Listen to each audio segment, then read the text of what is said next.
easy to do that. You can do it, but it's a little bit harder. But this is the rigor that needs to occur in order for a company to be successful and be able to not only survive but thrive really in this industry 4.0. And I'm seeing more and more customers realizing it. Unfortunately, what's happened over probably like the last 20 years since the internet came out is a lot of senior leaders kind of thought, well, there's just people writing code, so it's like magic. I can ask for anything and magic will happen. I think they're starting to see like that there's a little bit more to it. And if you really want to be competitive, you have to create that vision up front. So that's the first piece of that 5 levels of planning, creating that vision. Thank you for your questions, by the way. And then you move into developing out your roadmap. So basically for project management, that would mean you establish your project team, you create a project plan, you do your work breakdown structure, you set delivery dates. I know this because I spent many years as a project manager. In the digital environment, it's a little bit different. So basically you establish a product team, or you have one already. But when you're creating something new, a new feature, a new app, a new product, you might have to think about, does that product team need to change? And also, oftentimes in most organizations, you really can't just have a product team. It's more of a product council. And that would be all the stakeholders that are supporting the delivery of this feature. So, and where there's dependencies and things like that, you oftentimes have to have a group of people, what we call a product council there, to manage that, that feature, that roadmap for that new thing you want to do. So product councils, I'll share a little bit more about that as we go forward, but it's becoming more and more. The last few places I worked, they absolutely had to develop product councils because they had stakeholders from different areas that were really needing to use certain features and products. So they had a product council that did the prioritization and thought about, what they wanted to do. So from there, you create, go ahead. It's Bob. I just had a quick question on roadmaps. I think for some of us seasoned people, that's another way of saying people who've been doing this for a long time, we've seen roadmaps before that kind of suit a waterfall type of approach to delivering things. Mm-hmm. So for Agile, do the roadmaps look different? That's a really good question. It's not that they look different, Bob. It's more about a product roadmap is more based on delivering customer value, whereas a project plan is more delivering at a date. So okay. The project mentality is more date driven, which is an output. The digital product is more outcome focused. Yeah, I was thinking of MVP, right? Minimum viable product. If you're delivering incrementally pieces, but not the full thing, if that roadmap might look a little bit different, or even have, go back to square 5 from square 8 and then go forward. Yep, absolutely. So the cadence around keeping your roadmap up to date is much different than project management. So project management, mm-hmm. It's easy to start a project, impossible to stop one, right? I don't know if you heard that before, but I've been a project manager too. But the thing of it is, it's kind of like you do have go, no go work built into your project plan. But for a product roadmap, you're constantly adjusting it. It doesn't stay static. That product council would actually meet like every month to look at, what did we deliver? What feedback have we gotten? What do we need to adjust? Constantly. That it's an ongoing thing. And so it's a little bit different than your traditional project management plan, but they look similar. You still have a Gantt chart. You still make decisions about dependencies and things like this, but you make them more often, and you make them in response to outcomes that you're delivering. Great, thank you. Yep. And just on the MVP versus I have defined minimum business increment here. MVPs, and I can send a link out after to share with you. There's a really good video on what an MVP is that I use with students. I'm an adjunct professor and work for MIT in the digital transformation space. And I use this video quite often because the MVP is really just to test the market. Oftentimes MVPs are throwaways. They don't really, they're not meant to deliver customer value, although most of the time people think that they do. It's really that minimum business increment that you create that that identifies the customer value and the measurable outcome from the minimum thing that you can deliver to a customer. So they're just a little bit slightly different. Not saying that an MVP could not become a minimum business increment, but they're not meant to. They're meant to be just purely for test. Probably my favorite story about an MVP. I don't know, you guys might not, I don't even know if this story is true, but it's still my favorite. If you Google men's Dollar Shaving Club, I think it's Men's Dollar Shaving Club. This guy who's so smart, he did a video. It cost him this is a story I've been told. It cost him $5,000 to do this video. And it was basically you get your razors for $1 every month shipped to you. He did this great video. It was really funny, really cute. That was a $5,000 investment, and his company was bought by Gillette immediately. So I don't even know if it's a true story, but that's the concept of MVP, is like put it out there somehow to the market and get a response, and then see, is this worth investing in? Thank you. So, yep. And it's, I talk about it all the time, but MVPs are really best at that vision phase before you start making investments in delivery. Kind of like the Microsoft vaporware. Yeah. Yeah. Yes. So you go from your, well, I'll send you the video. They give 3 examples in the video, but it's pretty good, cool to read about how people, or listen about how people have used MVP concepts. So from the product team, product council, they're responsible to keep that roadmap up to date. They're also, once they create the roadmap, those roadmaps convert into product backlogs. Again, iteratively, constantly, on a constant cycle, looking at emergent needs, looking at responses from customers, and then making those changes. So they are meant to change. That's what that whole learn phase is about in the digital operating model, is you have to stop and take time to learn and adjust your plan. If you don't, then basically you may lose sight of your customer needs. Another question? So we've got vision, we've got roadmap. Roadmaps most often missed. Most frameworks don't teach roadmaps. Most frameworks go from vision to release. And if you do that, then we're skipping that opportunity to revisit the roadmap and to keep it up to date. So it's important to have that piece in there.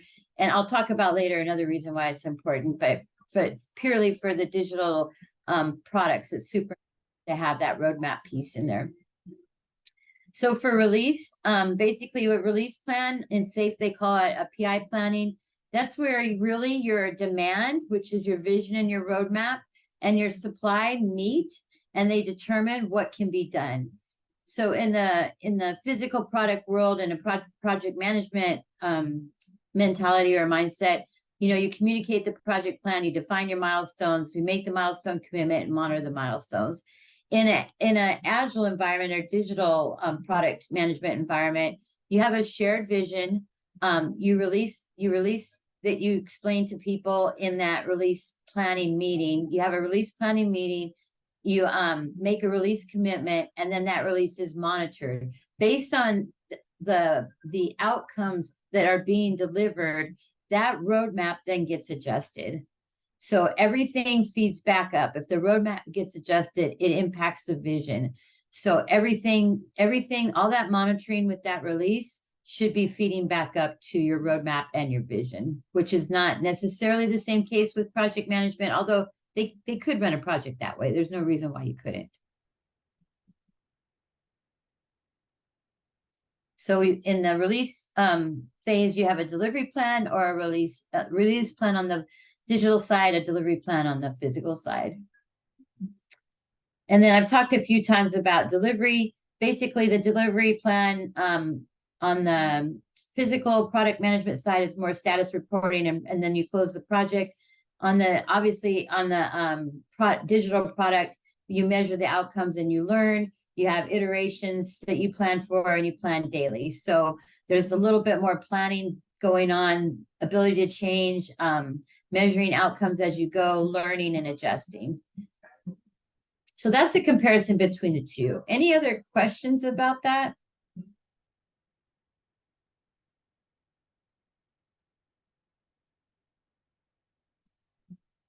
So I want to talk a little bit about the advantages of digital operations and that kind of mindset. So with digital operations, you have an enterprise vision. And that enterprise vision includes both product and project goals that deliver people, customers, societal, and business results, and measure the investment in strategic positioning. What does all that mean? Basically, for a long time, we kind of went, we don't have projects anymore, but we know we have projects. I was just with a company that rebranded. That was a project. And they didn't know what to do and how to bring that project work into the product work. So what happens is when you're creating your enterprise vision, you need to consider the product outcomes you want to achieve, and then how the projects that you're doing fit within those products, and maybe across several products. Like the rebranding effort, it was across every single product in the organization. And we had to map those project work breakdown structures within that product roadmap. So we have to marry them.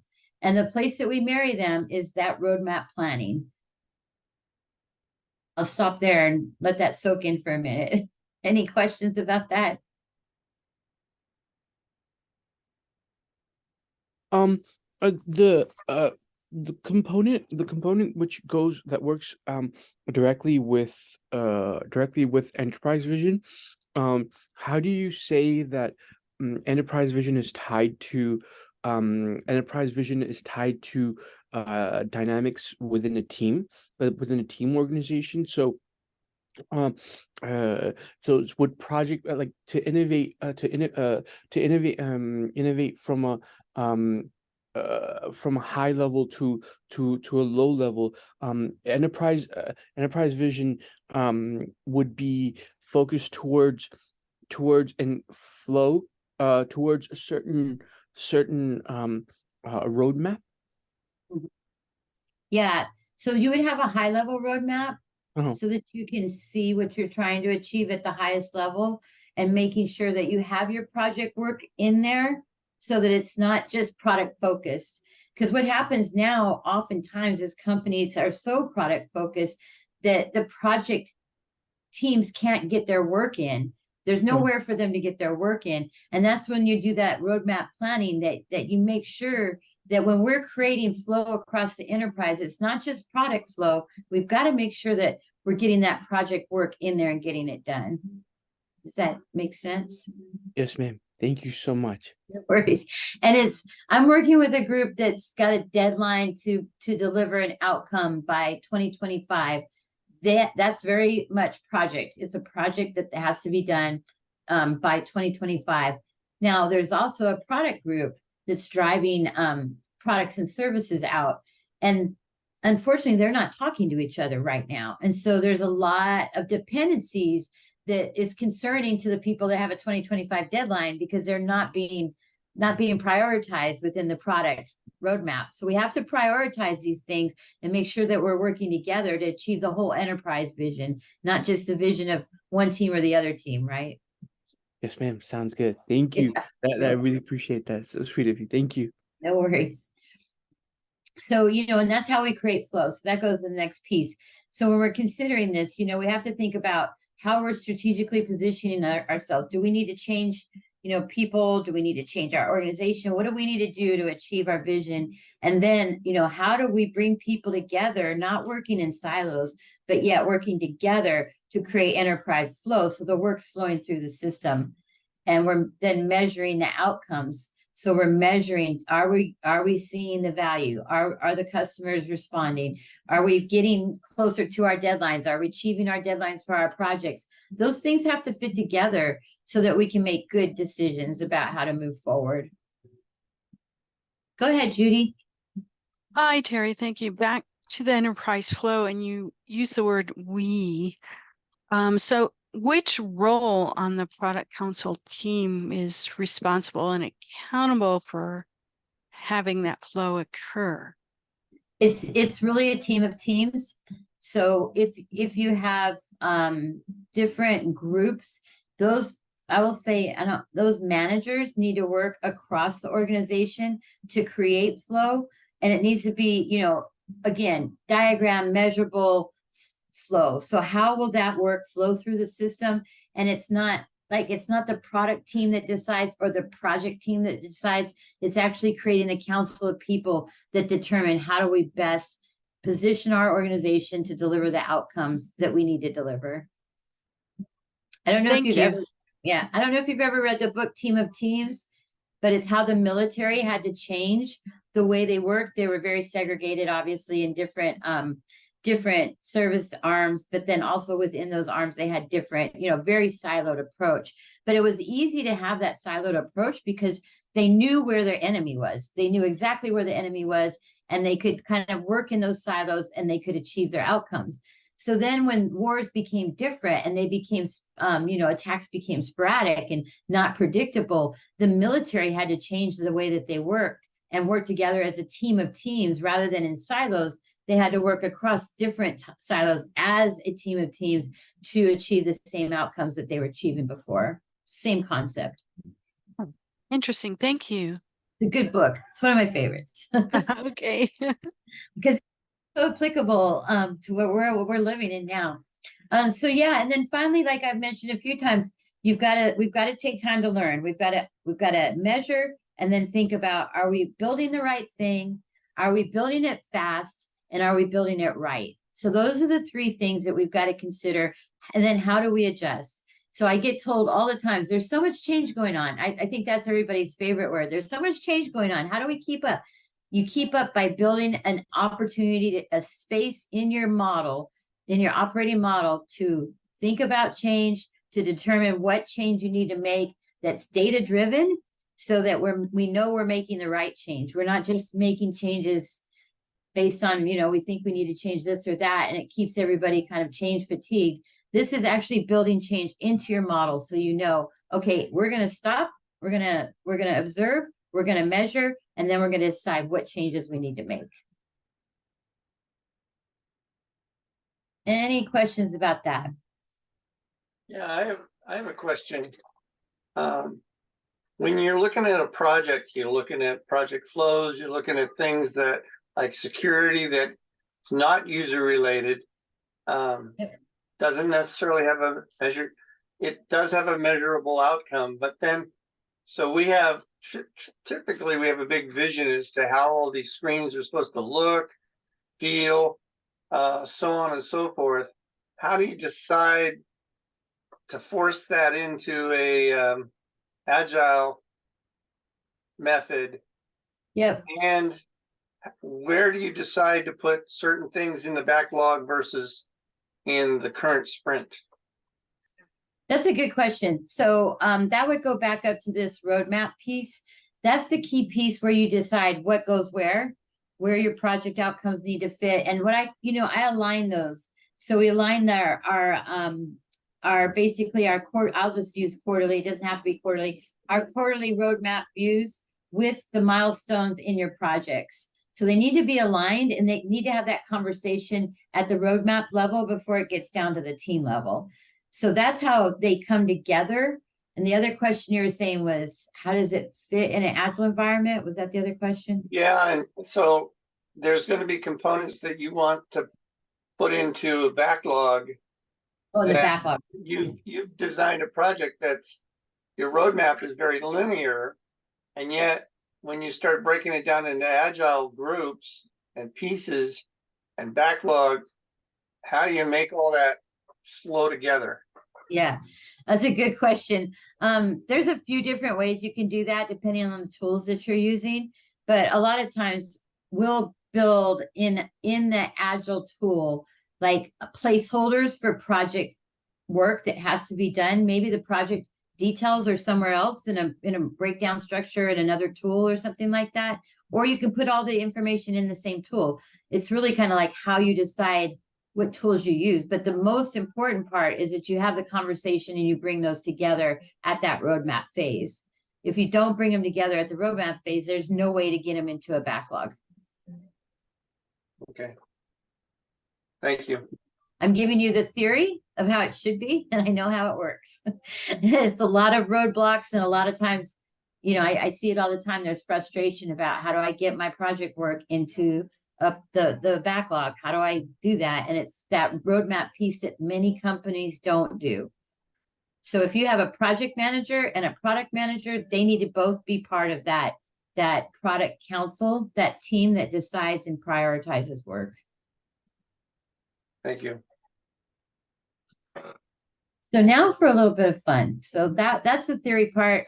There's more theory, but anyway, what we did was, and I've used this for over the years with different groups. We built a board game, myself and some consultants, and we use that board game. It's a physical 5-board board game. And many clients use it in conferences and such as that. And ironically, about a year before COVID happened, we thought, wouldn't it be cool if we made an electronic version of it? So we did make an electronic version of it, and we have been able to use it throughout COVID. So I'm going to share with you that electronic version. It's free. Anybody can use it. And it kind of is a way to play and learn about these different levels of planning. So let me get that up. So the first thing I want to point out is you would start by what we call onboarding your teams. So what you can do, if just example here, I just created this today so you had an example of how this works. You have game 1 and game 2. So we could actually be playing 3, 4, 5 games at a time. You can do them virtually. And then for every game, you have you can have several teams. There's 4 people to each team. So if you have 16 people, you'd have four teams. The idea in this game is that the teams don't compete against their teammates. Each team competes against the other teams in their game. So it's kind of a fun thing to do because you're all working together to achieve the outcomes and trying to beat another team. So if you think about the team as a business, they're trying to beat another team to market. And then you can see here, you can choose which level of planning you want to dive into. The enterprise one is vision. The product mastery is roadmap. Product delivery mastery is release. And then you've got your delivery team iteration and daily planning. So there's a board for each level of planning. Just giving you that context, I'm going to show you an actual board now and how you play the game. So basically, I set up a game for what you would do is upload this session and then the game would start, but I'm not going to upload the session because I already set one up. So I set up a game for just to demonstrate here.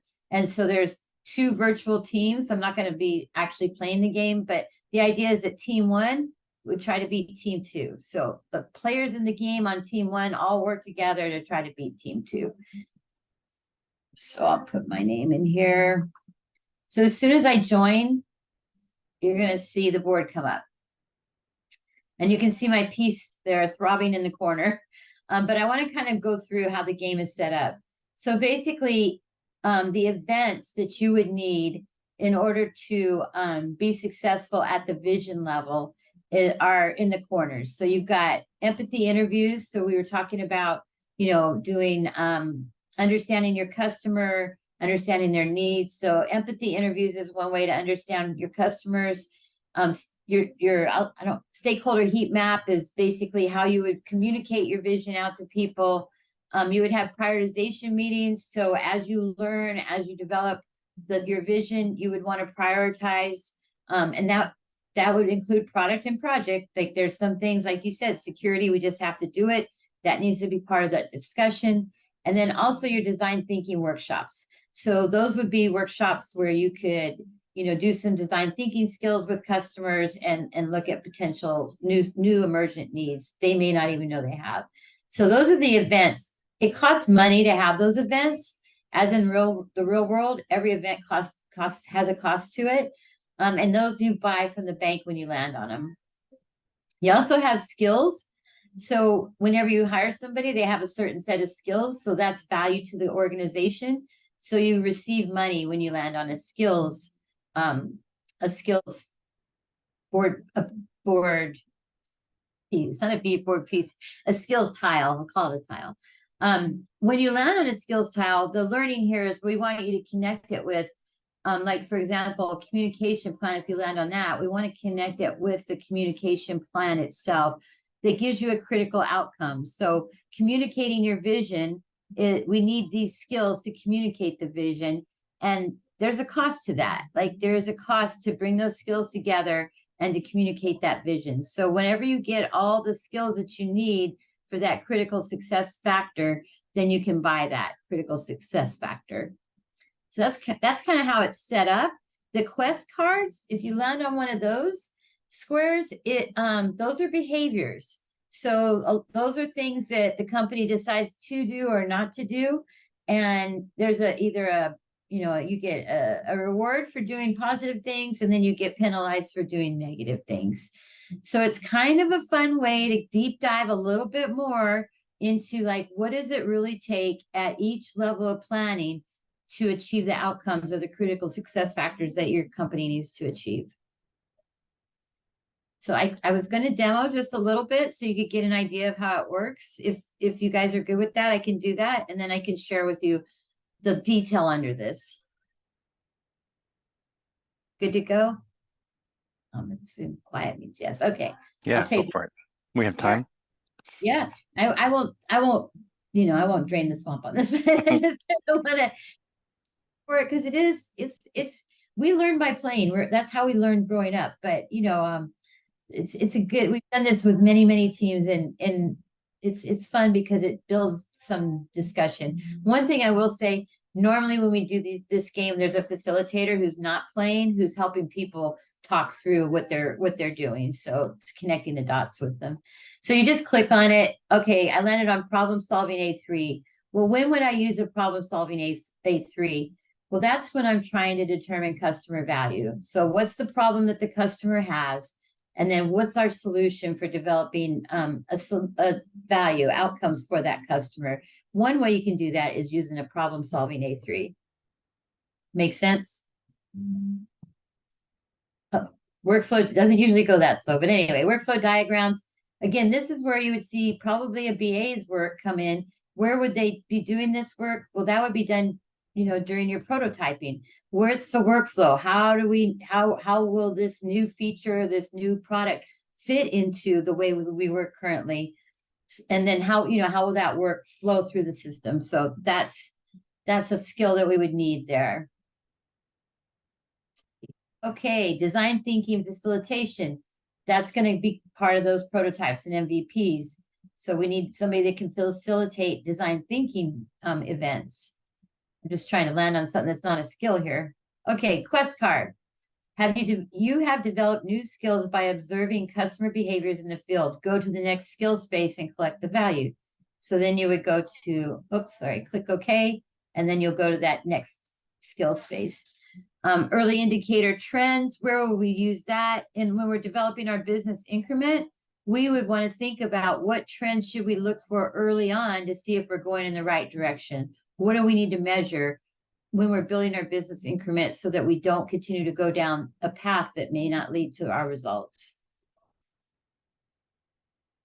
Oh, somebody joined. I don't know who joined, but they have to click on it. I can't click it. So that's stopping whoever went in there, they got to click on their piece. So somebody joined, there you go. Good. Workflow diagrams, we already got that one. Looks like a little bug there. Let's see. All right, customer journey map. There you go. You're getting the idea of it. So that's how it works. Like I said, it's good to have a facilitator to talk you through it. That event, by the way, you pay for that, and then you'd have to buy it, whoever that person is. You can click on buy and it'll show the event. And let me show you a few other things here. So you have your bank. Your bank can go in the negative. We do go in the negative on occasion.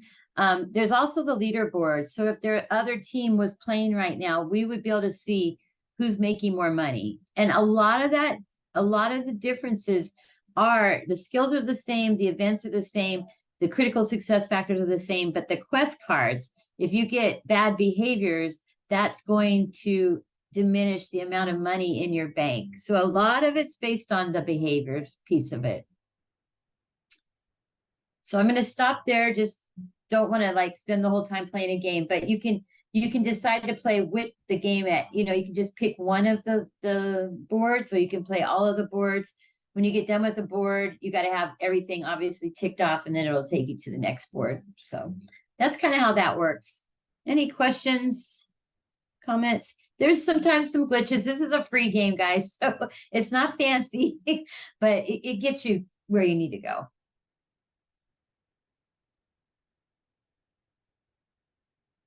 So the next thing that we have, so we've gone from high level, understanding kind of conceptually. This is more tactical, really getting down into what are the skills needed, what's the behaviors, what's the events. So kind of breaking that out more. And then every time, inevitably, whenever we did a conference or a workshop with teams, we'd always have the one or two people that went, I don't want to play games. I just want to read. Be like, okay, yeah, that's fair. So we also have what I call a workbook that really goes into detail around each level of Agile planning. So we've got the 5 levels here, talks about how those interconnect from demand to an agreed plan to a supply, talks about where does product management live? It lives in every piece of this. So every single piece of the digital operating model, you have product management. Product management helps create the vision. They help create the roadmap. They help create the release. They help through the execution. Project management needs to be alongside them throughout all of that. Like there are projects, they need to be integrated in the process. All right, I'm going to keep going. Unless you have questions, if you have questions, just go ahead and speak up. This kind of shows you how vision, roadmap, and release fit together, what their focus is. So visioning is focused on business results. Roadmap planning is focused on value outcomes. And then the measurable value is where we really look at that release execution. What are we going to deliver and measure in a particular time box? And I talked earlier about the team of teams concept. So there's your enterprise strategy team or council. That would be like business owner, product service management, product and program project management, technology leaders, and business analysts. So those would be the kinds of roles you would see in that build the right thing piece of it. And that's your strategy piece. Then you've got your enterprise delivery team of teams. That's that flow we were talking about. So you would have several different leaders at that next level down that would figure out how are we going to work together to create flow across the organization to deliver our value. That's above kind of the linkage between the vision at the senior level and the teams doing the work. And what they're focused on is how do we build it fast and how do we build it right? Empower our teams to build it right. And again, you can see that business analyst role there. And I didn't put that there for this meeting. That's part of it. Like that the business analysts are needed there, project management's needed there. All these different people need to be part of that team of teams. And then finally, you've got the product service delivery team. So those are the people doing the work, and business analysts work in that area as well. But those are really your product and service managers, your program and project managers, technology leaders, delivery teams, and business analysts. They are focused on building it right and building the right thing. Questions about this? Is it kind of coming together for you as far as like how you build those team of teams? Yes, yeah, this is really helpful. Thanks for the visual. Yep. And so then if you've noticed, this is going to map directly to the game, right? So we've got the critical success factors for the level, vision, planning, overview. We've got product and project demand that we need to consider. We've got these critical success factors are in the game that I just showed you. We've got possible events. Again, these might not be all the events. They may not be the events, but these would be like your baseline recommendations start here. You might evolve it over time. That's fine. And then we've got the different events and product management skills. So if you didn't play the game, this has exactly what's on that board that I just showed you. But some people don't like to play, so that's okay. Some people would rather read. So again, for every single board, every board will have exactly these things on it. So it's for the different 5 levels, and it kind of talks about, product and project demand forecasting. Then you've got your, product and project demand, your forecast for the product project. Then your demand meets supply. What are we going to actually do? And then, the supply. And basically everything feeds back up. So if you're not delivering against your iteration plan, that's going to impact your release plan, which is going to impact your roadmap forecast, which is going to impact your vision and business results. So it always iteratively feeds up. And the way it feeds up is we stop and take time to learn and adjust our plans. That's just part of what we do. Getting close to timeout. Here's the instructions for using the game. So this, again, you'll receive this. So if you want to play with the game, feel free to. I haven't let it free in the wild market before. I've usually always facilitated it, but have a go at it. And if you find some bugs or glitches, let me know. I probably won't get them fixed unless it's something disastrous, because it's like a free game and there's no revenue stream for this. But love to get feedback and learn how we can make it better. If there's easy things that we can do to make it better, always happy to improve it. And then from there, then it gets down into the real nitty gritty. So then it gets down really into, down to the nitty gritty detail of like, what is this skill? When we say problem solving, A3 root cause analysis and solutions, what is that? Who would be using that tool? So it really, really goes down into the detail. It has the detail between, connecting the critical success factors with the events, giving a description of those events. So if there's language you don't understand, or something's on the board that you didn't understand, or above in the slides you didn't understand, this resource goes really down into like tons and tons of detail for those people who love detail. And again, it's by section, it's all color coded. So, you can read through it and learn more about product, the 5 levels of planning. Still have a few minutes left. So I don't have anything else that I have prepared to share, but if you have questions or just want to open the floor up.